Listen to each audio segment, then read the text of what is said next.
बिस्मिल्लाहिर्रहमानिर्रहीम। अस्सलातु वस्सलामु अलैका या रसूल अल्लाह सल्लल्लाहु ताला अलैहि वसल्लम। आज हम आपको बताएंगे हज़रत मूसा अलैहिस्सलाम का पैदाइश का वाक़या। ख्वाब की ताबीर सुनकर फ़िरौन डर गया और एक खौफनाक हुक्म जारी किया कि बनी इजराइल में जो भी लड़का पैदा हो उसे कत्ल कर दिया जाए। चुनांचे बनी इजराइल में जो भी औरत हामिला होती तो उस पर कड़ी निगरानी की जाती और लड़का होता तो कत्ल कर दिया जाता। उस दौर में तकरीबन 2 लाख बच्चे कत्ल कर दिए गए।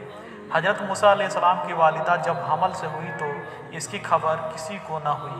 उन्होंने सबसे छुपाए रखा और जब हज़रत मूसा अलैहिस्सलाम पैदा हुए तब भी सिवाय करीबी रिश्तेदारों को किसी को मालूम ना हुआ। जिन्हें अल्लाह जिंदा रखे किसकी मजाल है कि उसे मार सके। फिर अल्लाह ताला ने हज़रत मूसा अलैहिस्सलाम के वालिदा के दिल में ख्याल डाला कि जब भी कोई डर और खौफ महसूस करो तो बच्चे को दरिया में बहा देना। हज़रत मूसा अलैहिस्सलाम की वालिदा ने एक संदूक में रखकर दरिए नील में बहा दिया और मूसा अलैहिस्सलाम की बहन से कहा कि तू पीछे पीछे जा और अपने भाई की निगरानी करती जाना। चुनांचे वह संदूक दरिया के किनारे जा लगा। वहीं फ़िरौन का महल था। महल के दरबारियों ने संदूक को निकाल लिया। फ़िरौन की बीबी आसिया रजी अल्लाह ताला अन्हा जो नेक खातून थी, मूसा अलैहिस्सलाम को देखा और फ़िरौन से ये कहा कि ये तेरी और मेरी आंखों की ठंडक है और इसे अपना बेटा बना ले। जब मूसा अलैहिस्सलाम को भूख लगी और दूध के लिए रोने लगे तो दूध पिलाने वालियाँ लाई गई, लेकिन आप मूसा अलैहिस्सलाम ने किसी का दूध नहीं पिया। करीब में ही मूसा अलैहिस्सलाम की बहन जो आपकी निगरानी करते हुए पीछे आई थी वह कहने लगी, मैं एक घर जानती हूँ जो इस बच्चे को दूध पिला सकती है। इस तरह अल्लाह ताला ने मूसा अलैहिस्सलाम को वापस उसकी माँ के पास लौटा दिया। सुभान अल्लाह। फ़िरौन के महल में आपने परवरिश पाई और जवान हुए। ताकत व क़ुव्वत अल्लाह ने आपको बहुत अता की थी। एक दिन आपने 2 लोगों को आपस में लड़ते हुए देखा। उसमें से एक बनी इजराइल से था और दूसरा खिब्ती था। बनी इजराइल के शख्स ने आपसे मदद मांगी तो आपने मदद का इरादा किया और खिब्ती को एक मुक्का मारा जिससे उसकी मौत हो गई। आप मूसा अलैहिस्सलाम का मकसद कत्ल का नहीं था और आपने अल्लाह ताला से तौबा किया। अगले दिन जब मूसा अलैहिस्सलाम शहर की तरफ निकले तो देखा कि वही बनी इजराइल फिर किसी से झगड़ रहा है और आपको देखकर फिर से आपसे मदद की तलब की। आपने फरमाया, तू तो झगड़ालू आदमी है और उसके मुकाबले वाले खिब्ती की तरफ हो गए। बनी इजराइल ने कहा कि कल जैसे एक आदमी को मारा था, क्या आज मुझे भी मार डालोगे? उसकी इस बात से आप समझ गए कि कल वाली बात पूरे शहर में फैल गई है। हज़रत मूसा अलैहिस्सलाम को ये ख्याल आया कि खिब्ती के कत्ल के बदले कहीं मेरा कत्ल ना कर दे। आप अपने आप को छुपाना चाहते थे। फ़िरौन की कौम से एक शख्स आया और मूसा अलैहिस्सलाम से कहा कि आप फ़ौरन यहाँ से कहीं दूसरी जगह निकल जाएं क्योंकि कौम के सरदार आपकी कत्ल के मंसूबे बना रहे हैं। मिस्र से निकलकर भूखे प्यासे और लंबे सफ़र से आप मदयन पहुँचे। एक जगह पहुँचे तो देखा कि एक चश्मे पर एक हौज है जहाँ कुछ लोग अपने जानवरों को पानी पिला रहे हैं। करीब ही आपने देखा कि 2 औरतें हैं जिनके पास बकरियाँ थीं। वे पानी के करीब अपनी बकरियों को रोके हुए थे। मूसा अलैहिस्सलाम के पूछा, क्या मामला है? अपनी बकरियों को पानी क्यों नहीं पिलाती? वो बोली कि जब तक ये चरवाहे अपने जानवरों को पानी नहीं पिलाते हम नहीं पिला सकती और हमारे वालिद बहुत बूढ़े हैं। ये सुनकर मूसा अलैहिस्सलाम ने आगे बढ़कर उन सब को हटाया और बकरियों को पानी पिलाया। दोनों औरतें वापस गईं और सारा किस्सा अपने वालिद को सुनाया। दोनों औरतें में से एक हज़रत मूसा अलैहिस्सलाम के पास शर्माते हुए आई और कहा कि मेरे वालिद आपको बुला रहे हैं क्योंकि आपने जो हमारी बकरियों को पानी पिलाया उसकी उजरत दे सके। हालांकि मूसा अलैहिस्सलाम ने ये अमल कोई उजरत के लिए नहीं किया, लेकिन उनको सख्त हाजत थी, इसलिए आप उनके साथ चल पड़े। घर पहुंचकर हज़रत मूसा अलैहिस्सलाम और शोएब अलैहिस्सलाम से मुलाकात हुई और हज़रत शोएब अलैहिस्सलाम की बेटी ने कहा कि आप उनको मजदूरी पर रख लो, क्योंकि ये ताकतवर भी है और ईमानदार भी है। फिर हज़रत शोएब अलैहिस्सलाम ने अपने एक बेटी को उनका निकाह कर दिया और मेहर के एवज 8 साल की मजदूरी को कहा, और ये भी कहा कि अगर 10 साल करें तो यह बेहतर है और एहसान है। चुनांचे हज़रत मूसा अलैहिस्सलाम ने 10 साल पूरे किए। अल्लाह ताला की तरफ से 2 इनाम मौजूदा। 10 साल पूरे करने के बाद मूसा अलैहिस्सलाम ने अपने वतन मिस्र जाने का इरादा किया और अपने बीवी को साथ लिए वापस चले। सफ़र के दौरान सर्दी काफ़ी थी, अंधेरी रात थी। मूसा अलैहिस्सलाम को दूर पहाड़ी पर एक आग दिखाई दिया। वह अपनी बीवी को बोले, मैं आग ले आता हूँ ताकि सर्दी से बचा जा सके। हज़रत मूसा अलैहिस्सलाम आग के पास पहुँचे तो देखा वो कोई आग नहीं थी बल्कि एक दरख्त से नूर निकल रहा था। मूसा अलैहिस्सलाम बहुत हैरान हुए। जब और करीब हुए तो उसमें से आवाज़ सुनाई दी। ये आवाज़ अल्लाह रब्बुल इज्जत की अपने बंदे हज़रत मूसा अलैहिस्सलाम के दरमियान थी। अल्लाह ताला ने फरमाया, ए मूसा, मैं तुम्हारा परवरदिगार बोल रहा हूँ। फिर आवाज़ आई, ये तुम्हारे हाथ में क्या है? मूसा अलैहिस्सलाम ने जवाब दिया, ये मेरी लाठी है जिससे टेक लगाता हूँ और अपने बकरियों के लिए पत्ते झाड़ता हूँ, और भी फ़ायदे हैं। फिर हुक्म हुआ, इसे नीचे ज़मीन में डाल दें। यूं ही मूसा अलैहिस्सलाम ने लाठी नीचे गिराई, वह सांप बनकर दौड़ने लगा। ये आप देखकर पीठ फेर कर भागे, पीछे मुड़कर भी न देखा। फिर अल्लाह ताला ने इरशाद फरमाया, मूसा डर मत और इस लाठी को पकड़, हम दोबारा लाठी बना देंगे। आप मूसा अलैहिस्सलाम ने सांप को पकड़ा तो वह लाठी बन गया। अल्लाह ताला ने फिर फरमाया, अपने हाथ को अपने गिरेबान में डाल।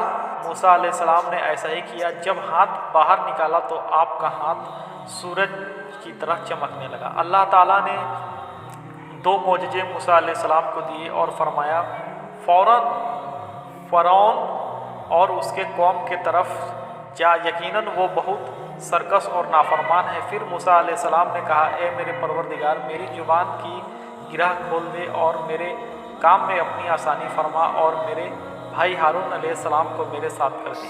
अल्लाह ताला ने आपकी दुआ कबूल फरमाई। इस तरह हज़रत मूसा अलैहिस्सलाम और हज़रत हारून अलैहिस्सलाम को अल्लाह ताला ने नबूवत से सरफराज फरमाया। फ़िरौन को दीन की दावत। हज़रत मूसा अलैहिस्सलाम वापस गए और अपने भाई हज़रत हारून अलैहिस्सलाम को साथ लिया और फ़िरौन के महल पहुँचे। महल के दरवानों ने आपको अंदर जाने नहीं दिया। मूसा अलैहिस्सलाम ने कहा, मैं कासिद हूँ, यानी पैगाम लेकर आया हूँ।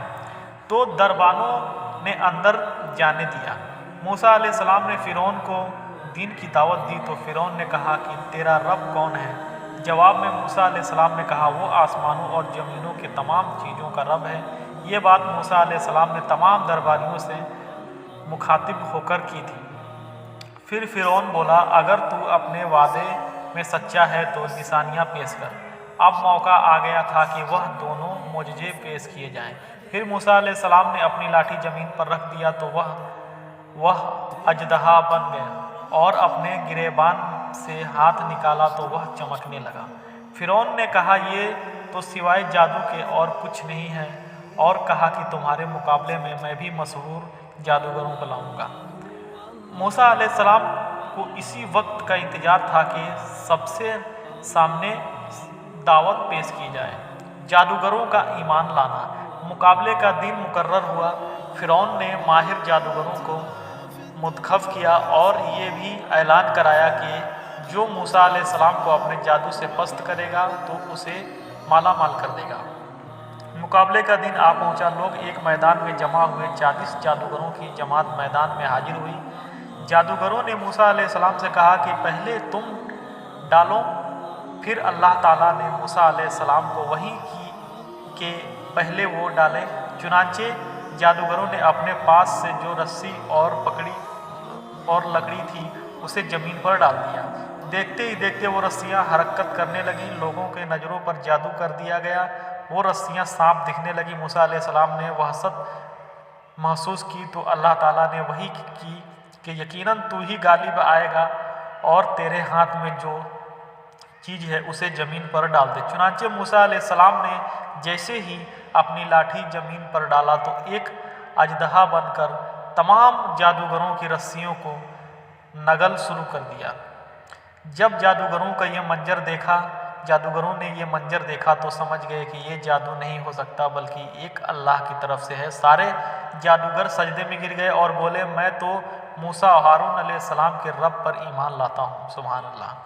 فرعون اور جادوگروں کی گفتگو۔ جب فرعون نے دیکھا کہ سارے جادوگر ایمان لے آئے تو بولا کہ میرے سے بنا پوچھے تو نے موسیٰ علیہ السلام پر ایمان کیسے لا سکتے ہو؟ اور موسیٰ علیہ السلام نے تم سب کے اوپر بھی جادو کر دیا۔ پھر بولا میں تمہارے ہاتھ پاؤں مخالف سمتوں میں کٹوا کر کھجور کے تنوں پر لٹکوا دوں گا۔ اس پر جادوگروں نے جواب دیا مجھے جو کرنا ہے وہ کر ڈال، ہم تمہیں کوئی ترجیح نہیں دیتے اور تو سوا دنیا میں ہمیں سزا دینے کے علاوہ اور کر بھی کیا سکتا ہے؟ چنانچہ فرعون نے انہیں سزا دینے کا حکم دیا۔ فرعون اور اس کے قوم کی ہلاکت۔ اللہ تعالیٰ نے فرعون اور اس کے قوم پر 9 معجزے عذاب کے نازل کیے، جیسے کہ ٹڈیوں کا عذاب، خون کا عذاب اور میڈکوں کا عذاب وغیرہ۔ فرعون اور اس کی قوم موسیٰ علیہ السلام سے دعا کے لیے کہتی تو موسیٰ علیہ السلام دعا فرماتے تو وہ عذاب ٹل جاتا، لیکن پھر وہ سرکشی اور نافرمانی کرنے لگتے۔ آخرکار اللہ تعالیٰ نے موسیٰ علیہ السلام کو وحی کی کہ رات تو میرے بندوں کو لے کر نکل جا۔ بنی اسرائیل کی کل تعداد 6 لاکھ تھی۔ صبح جب فرعون کو یہ معلوم ہوا تو اس نے ان کا پیچھا کرنے کا حکم دیا۔ موسیٰ علیہ السلام اپنے لشکر کو لیے بحر احمر کے کنارے پہنچے اور جب وہ پیچھے مڑ کر دیکھا تو فرعون اور اس کا لشکر پیچھا کرتے ہوئے چلا آ رہا ہے۔ بنی اسرائیل پریشان ہو گئے، اب کیا ہوگا؟ پیچھے فرعون اور اس کا لشکر اور آگے سمندر کی اونچی لہریں۔ پھر موسیٰ علیہ السلام کو وحی کی گئی کہ پانی پر اپنا لاٹھی مارو۔ جوں ہی آپ نے لاٹھی ماری تو سمندر میں راستہ بن گیا اور پانی پہاڑوں کے بیچ پہاڑوں کی طرح کھڑی ہو گئی۔ سب کے سب اس راستے سے باہر نکل گئے۔ اب جیسے ہی فرعون اور اس کا لشکر پانی کے پاس پہنچے تو دیکھا کہ سمندر میں راستہ بنا ہوا ہے۔ پہلے تو فرعون ڈرا کہ یہ کیا ماجرا ہے، لیکن پھر اس نے اپنے گھوڑے اور لشکر کو لے کر اس راستے پر داخل ہوا۔ ادھر بنی اسرائیل کا آخری آدمی سمندر سے نکل رہا تھا اور ادھر دوسری طرف فرعون کا آخری آدمی سمندر میں داخل ہو رہا تھا۔ اللہ تعالیٰ کے حکم سے پانی جا ملا اور فرعون اور اس کا لشکر پانی میں بہہ گئے۔ جب فرعون ڈوب رہا تھا تو کہنے لگا کہ میں موسیٰ علیہ السلام کے رب پر ایمان لاتا ہوں۔ اس وقت توبہ قبول نہیں ہوئی، کیونکہ موت کے آخری وقت میں جب فرشتے دیکھنے لگتے ہیں تو توبہ قبول نہیں ہوتی۔ اللہ تعالیٰ ہمیں کہنے اور سننے سے زیادہ اس بات پر عمل کرنے کی توفیق عطا فرمائے، اور اس کا اگلا بھاگ میں اگلے ویڈیو میں بتاؤں گا۔ سبحان اللہ۔